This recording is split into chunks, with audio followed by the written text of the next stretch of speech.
नमस्कार. Icon steel प्रस्तुत build नमस्कार. आयकॉन या उपक्रमामध्ये आपलं मनापासून हार्दिक स्वागत.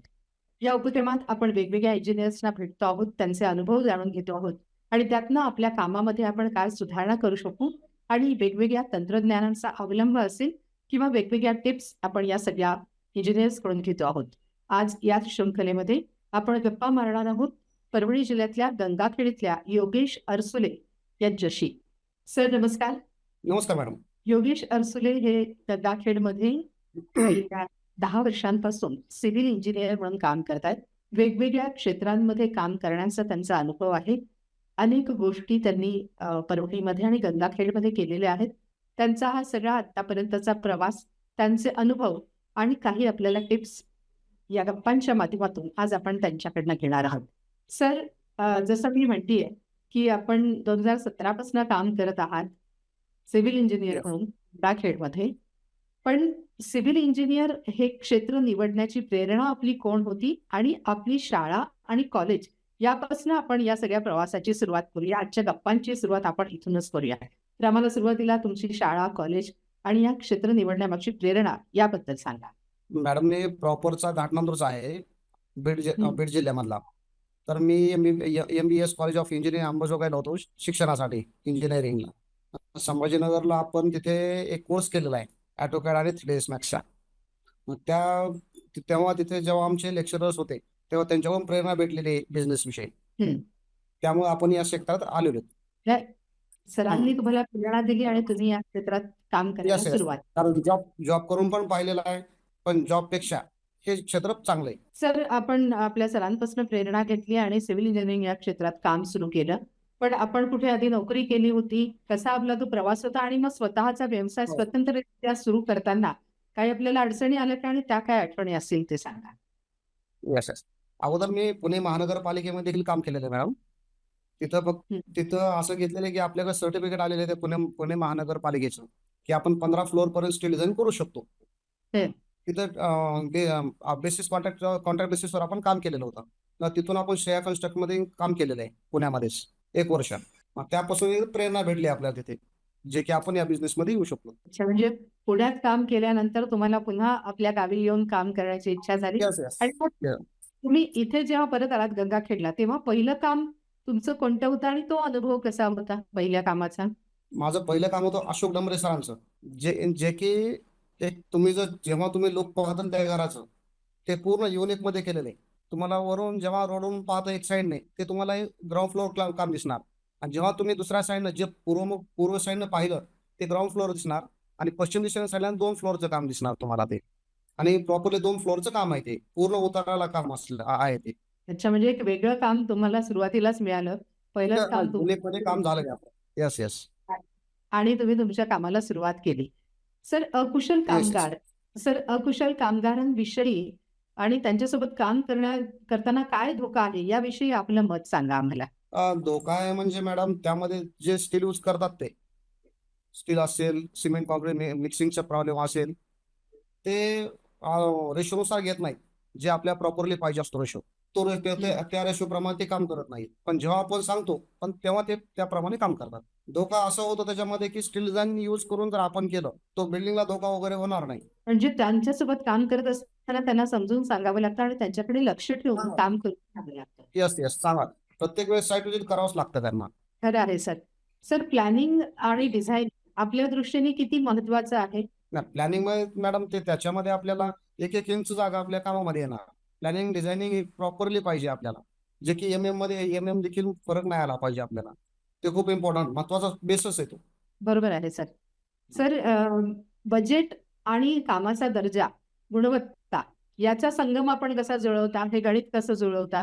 नाही, बजेटचं जे असतं मॅडम ते आपण मार्केट रेटनुसार अगोदर व्हॅल्यू काढतो आपण त्याची, जे की मार्केट रेटनुसार समजा स्टीलचा रेट किती आहे सध्याच्या कंडिशनला चालू, सिमेंटचा किती आहे, सँडचा किती येतो, नंतर लेबरचा खर्च किती येतो, त्यानुसार हा मार्केट रेट काढला जातो मॅडम त्या पद्धतीमध्ये. तर पण अनेकदा असं होतं की कस्टमर असे म्हणतात की माझं बजेट कमी आहे आणि त्या कमी बजेटमध्ये मला दर्जेदार, मला हवं तसं घर बांधून मला हवं आहे. तर मग अशा वेळेस आपण कसं सोल्युशन काढता किंवा कसं सॅटिस्फॅक्शन करता कस्टमरचं? सॅटिस्फॅक्शन करण्याचं एकच कारण मॅडम, त्याच्यामध्ये जर एरिया जर जास्त असेल, प्लॉट एरिया जर जास्त असेल, तो कंपाऊंड वॉल मध्ये सोडून त्यांना जेवढं त्यांचं बजेट आहे त्यामध्ये आपण 2 BHK 1 BHK आपण बसू शकतो त्यांच्या मनाप्रमाणे. बिल्डअप एरिया कमी केला, आपला ऑटोमॅटिक रेट कमी होणार ना त्यामध्ये, त्यानुसार आपण करू बरोबर आहे. शकतो. म्हणजे आणि त्याच्यात तुम्ही प्रत्येकाला त्यांना पर्याय आणि प्रत्येकाला 2 BHK सॅटिस्फॅक्शन होतं 2 BHK मध्ये आमचं. अगदीच खरं आहे. म्हणजे लोकांचं समाधान होईल या दृष्टीने तुम्ही बांधकाम करण्याचा प्रयत्न येस करता आणि येस त्याचा दर्जा सुद्धा तुम्ही येस येस. कायम राखता. सर, तुम्ही जे आतापर्यंत कामं केलेली आहेत त्या कामांबद्दल आम्हाला थोडंसं सांगा.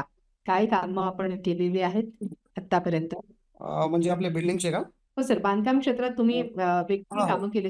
जे सुरुवातीचं येस काम सांगितलं, आता गंगाखेडमध्ये हो आल्यानंतर आपण नक्की. कुठले प्रोजेक्ट हाताळले आहेत? Yes yes. आपण त्याच्यामध्ये बिल्डिंगचे काम केले आहेत मॅडम, J+4 प्लस मंदिराचे पण आपण काम करतो, प्लस सभा मंडपाचे देखील आपण काम करतो त्यामध्ये. बरं. म्हणजे ग्राउंड फ्लोर G+4 पासून मंदिराचं बांधकाम असेल, एलिव्हेशन असेल त्याचं, प्लस याचं डिझायनिंग, जे की आपण आता माझं परळीमध्ये टोकवाडीच्या मंदिराचं काम झालेलं आहे माझ्या हाताखाली. डायरेक्ट मॅडम 60 फुटाला कॉलम आहे त्यांचा, मध्ये मध्ये डिस्टन्स आहे, 2 कॉलम मध्ये जे डिस्टन्स असतं आपलं, त्या डिस्टन्स, तो जो डिस्टन्स आहे 60 फूट आहे मॅडम. बरं, बरोबर. हा तर वेगवेगळी कामं तुम्ही करतायत.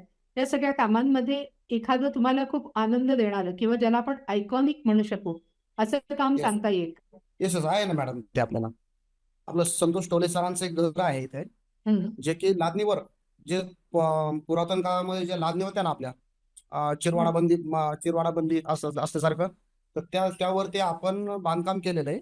तर ते युनिक पद्धतीमध्ये आहे, एक किल्ल्यासारखं बांधकाम झालेलं आहे त्यांचं, आणि मधल्यामध्ये टोटल गॅलरी यूज आहे त्यांना. म्हणजे कसं वेगळ्या प्रकारचं बांधकाम करून तुम्ही एक वेगळा आनंद कस्टमरला पण दिलाय येस येस आणि तुम्ही स्वतः सुद्धा घेतला आहे. हे सगळं येस काम येस. करत असताना सर, हे बांधकाम क्षेत्रात काम करत असताना अनेकदा अडचणी येतात.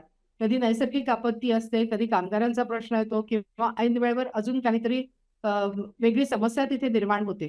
तर अशी काही अडचण काम करताना आली का की जी तुमच्या खूप लक्षात आहे आणि त्याच्यावर तुम्ही मात कशी केलीत? नाही मॅडम, फक्त एक प्रॉब्लेम म्हणजे फक्त ब्लॅक कॉटन सॉईलचा, बाकी कोणताच प्रॉब्लेम नाही.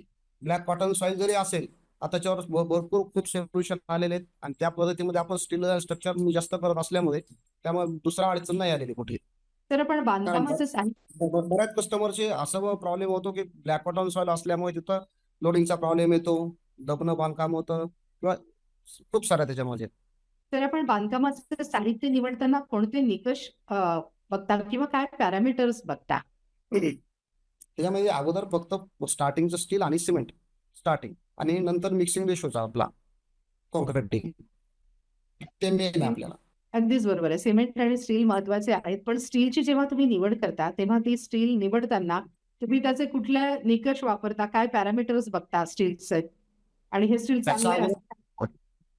त्याच्या अगोदर जे आपल्याला फ्लेक्झिबिलिटी आणि डक्टिलिटी जी आहे, टेन्साईल स्ट्रेंथ, ती मेन आहे सर, ते मेन मॅडम आपल्याला, कारण त्याशिवाय आपल्याला ते चॉईस करता येत नाही. म्हणजे स्ट्रेंथ स्टीलची चांगली असेल तर 100% ते त्याला प्रॉब्लेम, धोका वगैरे होणार नाही काय. किंवा आपण जे आपण 6-6 इंच किंवा 3-3 इंच, 1-1.5 फूट लॅपिंग वगैरे देतो, किंवा यल मारतो आपण बीमच्या टायमिंगला, खाली जाळी फुटिंगच्या टायमिंगला जी जाळी टाकतो आपण, तिथं 3-3 इंच जेव्हा यल मारतो आपण जाळीसाठी 10 mm स्टीलला, ते क्रॅक नाही मारलं पाहिजे. त्या त्यावरती आपल्याला क्लिअर होऊन जातं की स्टील चांगलं आहे का नाही ते. हे आपण पारखून स्टील घेतो आणि त्याचा वापर करतो. सर, आपण आयकॉन येस स्टील आपल्या बांधकामात कधी वापरलंय का? हो मॅडम. आता जस्ट मध्ये एक स्लॅब झालेला आहे SI मुंडे सरांचा, पोलीसमध्ये भरती आहेत ते पण. तर त्याच्यामध्ये पूर्ण माझा टोटल स्लॅब त्यांच्या मध्ये त्या आयकॉन स्टील मध्ये झालेला आहे. हे स्टील बद्दल त्याची क्वालिटी आणि सर्व्हिस याबद्दल आपलं काय मत आहे? नाही, चांगलं आहे मॅडम, स्टील बेटर आहे, कारण आम्ही स्ट्रेंथ वगैरे पूर्ण चेक केलेली आहे मॅडम त्याची. हम्म. आता अंबेजोगाईमध्ये आमच्याकडं UT मशीन आहे, जे की आमचं कॉलेज आणखी देखील आम्हाला प्रोव्हाइड करतं. ते आपल्याला जर समजा काही वाटलं कोणत्या स्टीलमध्ये प्रॉब्लेम येत असेल, तर आम्ही तिथं जाऊन चेक करू शकतो मॅडम. गिरोलकर कॉलेजमध्ये आम्हाला ते आणखी देखील करू देतात. ते कधी जर स्ट्रेन करायची, चेक वगैरे करायचं असेल, ग्राफ जर कमी जास्त आता, कारण आयकॉन स्टील असेल किंवा राजुरी असेल, कालिका असेल, कोणतं जरी असेल, तर अगोदर त्याच्यामध्ये ते ग्राफ वगैरे देतात, बरोबर. जेव्हा ते स्ट्रेंथ वगैरे चेक करतात तेव्हा ते ग्राफ देतात, पण त्याप्रमाणे ते आम्हाला प्रॉपरली भेटतो का, आम्ही तो पण चेक करतो. पण तो भेटतो आपल्याला ऐकून स्टल करून जे जे आपल्याला ग्राफ येतो तो प्रॉपरली आहे. धन्यवाद सर. आणि पुढे जात असताना आणखीन एक महत्त्वाचा प्रश्न मी तुम्हाला विचारू इच्छिते, की तुम्ही पुण्या-मुंबईमध्ये राहून आलेले आहात, तिथे काम करून आलेले आहात आणि गंगाखेडमध्ये आता तुम्ही राहता. जर गंगाखेडला किंवा परभणी जिल्ह्याला पुण्या-मुंबईच्या रांगेत आपल्याला न्यायचं असेल, मेट्रो सिटीकडे आपल्याला पुढे जायचं असेल, तर परभणी जिल्ह्यात अजून काय गोष्टी आल्या पाहिजेत किंवा त्याचा विकास कशाप्रकारे झाला पाहिजे, जेणेकरून आपण परभणीला चांगला विकास झालाय किंवा मेट्रो सिटी झाली असं म्हणू शकू? मॅडम, मुळातच पहिली गोष्ट आपल्याला रोड मोठे होणं गरजेचं असतं, जे की प्रॉपरली नाही आहेत. जे आपल्याला 9 मीटरचे रस्ते पाहिजे असतात ते प्रॉपरली नाही आहेत आपल्याकडे. आणि त्यामध्ये आपण काहीच करू शकत नाही. फक्त एवढंच आपण बिल्डिंगचे कामं व्यवस्थित वगैरे व्यवस्थित करू शकतो, पण आपल्याकडची मेंटॅलिटी आणि तिकडची मेंटॅलिटी खूप फरक आहे मॅडम. राईट.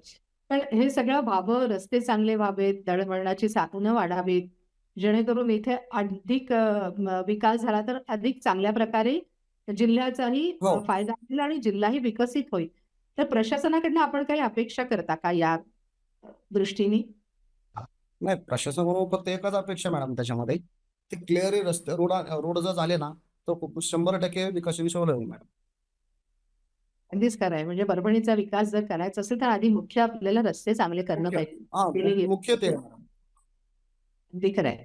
सर, या 10 वर्षांच्या काळामध्ये, या शतकामध्ये जे अनुभव आपल्या गाठीशी आले आहेत, त्या अनुभवाच्या जोरावर आपण आत्ता जे नवीन सिव्हिल इंजिनियर आहेत, जे या क्षेत्रामध्ये येत आहेत किंवा सिव्हिल इंजिनिअरिंग करतायत आणि आपल्या कामाला सुरुवात करणार आहेत, त्यांना आपण काय सल्ला द्याल? कशाप्रकारे काम केलं पाहिजे?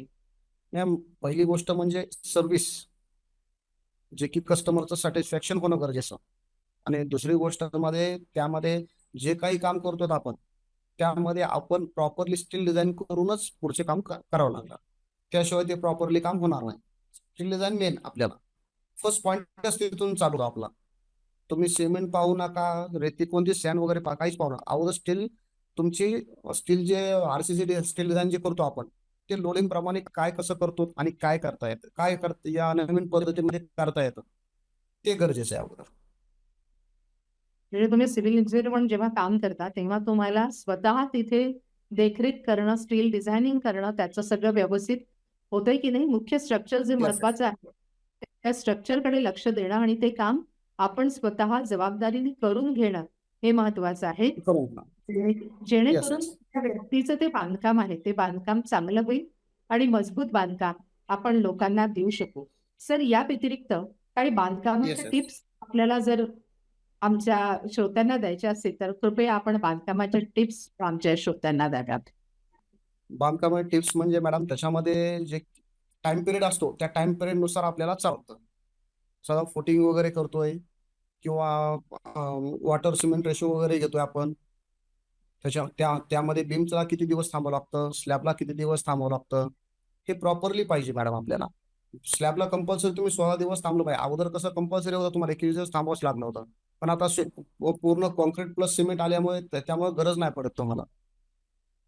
16 दिवस थांबला तर स्टॅबिलिटी जी 28 दिवस जे असते आपल्याला क्यूब टेस्टिंग केल्यानंतर ती स्टॅबिलिटी तुम्हाला 16 दिवसामध्ये भेटून जाते. म्हणजे बांधकाम करत असताना त्याचे जे नियम आहेत ते नियम पाळून आपण बांधकाम केलं तर नक्कीच आपलं बांधकाम Yes. मुक्त होऊ शकतं. आणि अर्थातच हो. एक सेक्रेटरी म्हणून तुम्ही या सगळ्या गोष्टींची दक्षता नक्कीच घेत असाल याची आम्हाला खात्री आहे. येस. आज तुम्ही आमच्यासोबत आलात, आपले अनुभव आम्हाला सांगितलेत आणि यासोबतच नवीन इंजिनियर्सनी काय केलं पाहिजे आणि कसं काम केलं पाहिजे, यासोबतच बांधकाम करत असताना आपण कुठल्या गोष्टी लक्षात घेतल्या पाहिजेत, या गोष्टींची माहिती आपल्याकडून आम्हाला मिळाली. आपले मनापासून आभार आहेत. खूप खूप धन्यवाद आणि आपल्याला आयकॉन स्टेजच्या वतीने मनःपूर्वक शुभेच्छा. धन्यवाद. धन्यवाद.